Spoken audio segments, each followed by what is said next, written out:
A young man and woman are standing together when there's a loud electrical crackling, and out of nowhere, a car screeches to a halt. The car door opens from the top with a whoosh, and out steps a white-haired, nutty-looking professor wearing a long coat and silver eye visor. He shouts, "Marty, you've got to come back with me." "Where?" replies the boy, stunned by this arrival. "Back to the future," states the professor. He then turns to the trash cans next to the car and starts rummaging through, picking out banana skins, eggshells, half-drunk cans of soda. Marty runs up to him asking, "Wait a minute, what are you doing, Doc?" "I need fuel," Doc replies, and we see a contraption attached to the car and the words "Mr. Fusion Home Energy Reactor" written on it. He opens the lid and tips the rubbish into the reactor, shouting, "Go ahead, get into the car." Okay, what's the film? I think there was a clue in the story. I think it's Back to the Future. Correct! Although specifically it is Back to the Future 2, but I'll let you have that one. And it is the DeLorean's waste-to-energy generator, Mr. Fusion. Very good. Hello, I'm Rebecca Jackson, racing driver, TV presenter, and motoring expert. Welcome to Where's My Flying Car from IAM Road Smart, the podcast where we ask, are the promises of fantastical transport in science fiction possible? And if so, what are the facts? Today, I'm joined again by Paul Wilson, chair of the Smart Cities World Advisory Board, to talk about alternative energy sources that could power our transport of the future. Welcome back, Paul. Great to be back. Nice to see you again. And you. What would the future of transport look like if it was powered completely by renewable and sustainable energy sources? I'm going to start by hitting you with a few quick fire questions, just like we did before, just to establish the facts of where we're at today. So, first one, is electric currently the best alternative to petrol or diesel? Well, Rebecca, I think it depends is the answer, and rather annoyingly, on the size of the vehicle. So if it's a smaller vehicle like a bike, a motorbike, a car, a van, the answer's electric always wins. But for heavier transport, I think there might be other ways of managing those kind of vehicles. Okay, interesting. And are there already vehicles that can run on biofuels, a bit like the DeLorean? There certainly are, and my favourite one of all is by our King Charles. In 2021, he announced that his Aston Martin DB6, which had been given to him by his mother, was now running on the waste products of wine and the whey of cheese that had all come from his estates in Cornwall. That sounds amazing. Fantastic, isn't it? And he made a big splash about this. And he also talked about how he'd got the royal train working on cooking oil as well. Fantastic. Is this used cooking oil? I believe it is, yes. Even more eco. Okay. And what are biofuels? A biofuel is a fuel that's made from organic matter. Most commonly used materials are corn, sugarcane, and potatoes. Excellent. This leads us into a little segment that we like to call Are We There Yet? Where we look at how close we are to this technology becoming part of our everyday life. I'm going to ask you some more questions. Are you ready? I think so. Excellent. What are other transport energy sources that we could try to use? For example, hydrogen. Could you tell us a bit about that? Well, hydrogen is the big kind of dream that lots of people are working on. And as I mentioned earlier, the heavier transport is drawn to the use of hydrogen, particularly ships. There's a prospect of planes and particularly heavy goods vehicles using hydrogen as their source of power. And how much greener is that than electric-powered batteries? To be honest, a lot greener because the waste product is water, and there is a limitless supply of hydrogen. And the only challenge to it is the amount of electricity involved in creating green hydrogen, which would be renewable electricity. That is a real limitation to the growth of this at the moment. Makes sense. And how close are we to any of these becoming reality? Well, you find hydrogen lorries driving today. There are hydrogen trains, there are hydrogen ships, and there are hydrogen planes. So every single one of them has prototypes and proofs of concept already going. The limitation to scale, as I say, is the amount of electricity and energy used to create the volume of hydrogen. And that's where the limitation is. It's not the technology of using hydrogen that's the problem. And so you've touched on this a little bit, and if we could just delve into it a little bit deeper, it seems that alternative fuel sources are currently more applicable to commercial vehicles. Why is that? As you see, the explosion of electric vehicles in for consumers, for us in our own cars. I have an electric bike, for example. So we're pretty comfortable with electric in kind of lighter weight vehicles. Ships in particular are all diesel powered and consume an enormous amount of diesel power. They would not be able to create batteries of the size needed to power many of the ships. Some boats are doing electric, that said, but bigger ships would need to be hydrogen. And again, same is sort of true with airplanes. There are electric eVTOLs, vertical takeoff and landing. Mm-hmm. And then there's even what gets called the third revolution in flight. The first revolution being propellers, second being jets.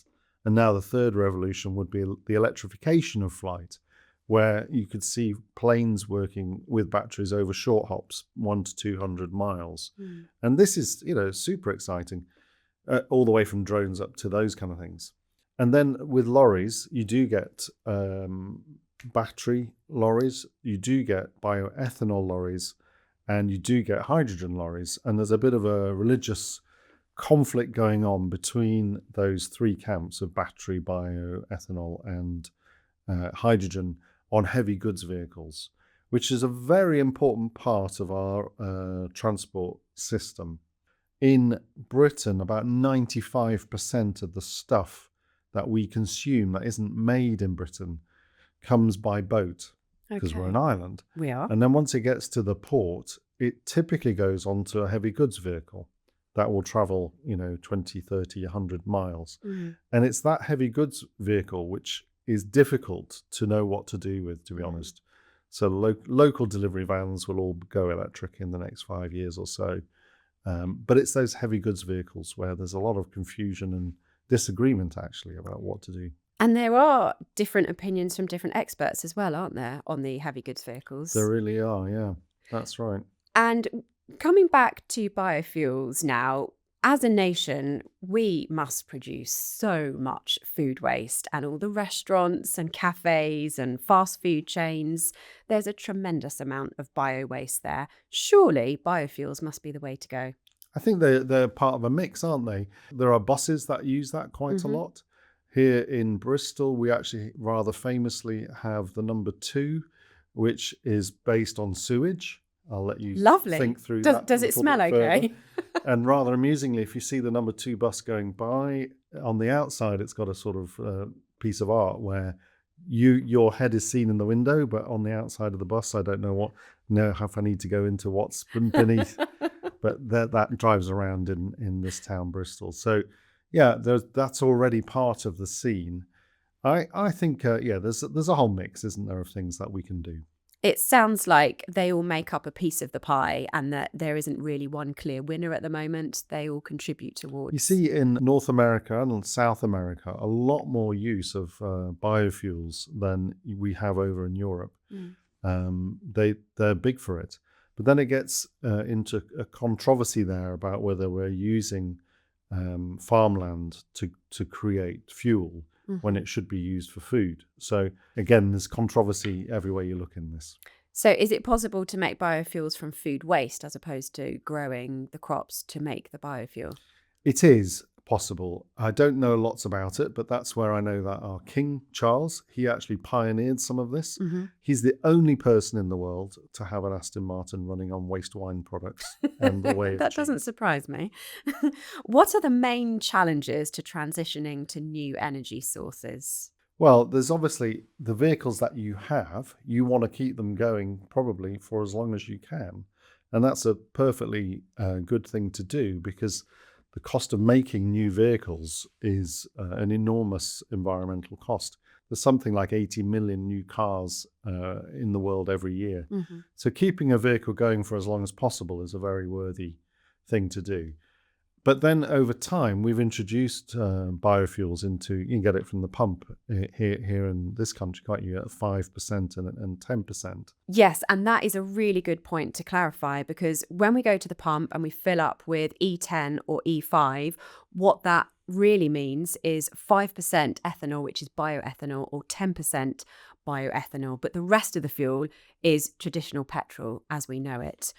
So if we think about the number 2 bus in Bristol then that is powered by biofuel, what is that fuel? Well, that fuel is called biomethane, and that's 100% of the fuel comes from, in the case of the number 2 bus, it comes from sewage, and it's then turned into a gas, and that goes into a compressed gas cylinder in the bus. Wow. And number 2 rhyming with.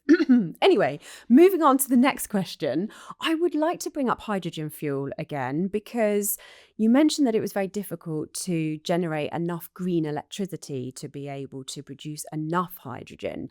That seems like a pretty big challenge. How do we get around that? It really is a very big challenge. There was a study done around looking at the future of flight with the idea that hydrogen planes could become a thing, and make some projections onto the amount of hydrogen that would be needed alongside the trajectory of growth of flying that we've been doing, ever more flying. The problem of that calculation was that actually it's not feasible to make the amount of hydrogen that would be needed to power the amount of incremental flight that we're going to be doing in the next few years.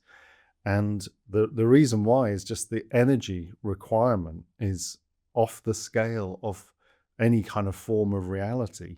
So in that one, it means that probably we might not be flying as much. It was certainly not using hydrogen, but we might use, actually, we mentioned batteries to be doing short haul flights and even vertical takeoff taxis. Wow. The eVTOL flights. The challenge also goes into shipping. It's worth mentioning there. One of the ideas there is that today a ship has a long lifespan. It has a lifespan of 30 to 70 years. Once you make a ship, it will continue on that long. All ships today are built with diesel powertrains mainly. And a lot of time is spent idling at port or maybe a kilometre out to sea. So there's all sorts of ideas about doing what gets called shore power or near shore power, where you're putting power into the boat or the ship as it's at dock or as it's waiting to dock out at sea, so that it can turn off its diesel engines. That's kind of like plugging it in on a long extension lead. And there's even the idea of having a floating buoy out into sea where you plug in the boat so it can turn off its diesel engines. And then the next idea is, let's create a hydrogen electrolyzers at the port so that we can refuel ships with hydrogen at the port. The problem keeps coming back to the grid cannot provide enough power into the ports that want to do this. So there's actually a long list of ports around the UK today who are on a waiting list saying, I want to create an electrolyzer at my port to create hydrogen. They don't get off the waiting list from the grid. They're just the kludge of, as we transition our grid into a much more renewable grid. It's causing all sorts of troubles. And is there another way to make hydrogen, or is there any research happening at the moment to look for another solution, another way to make it? You can make dirty hydrogen, but in some ways that defeats the object. So it's kind of like, well, it's expensive. It doesn't, the economics of that don't actually add up, and the environmental benefits don't add up. So it can do that, but it's actually economically not very viable.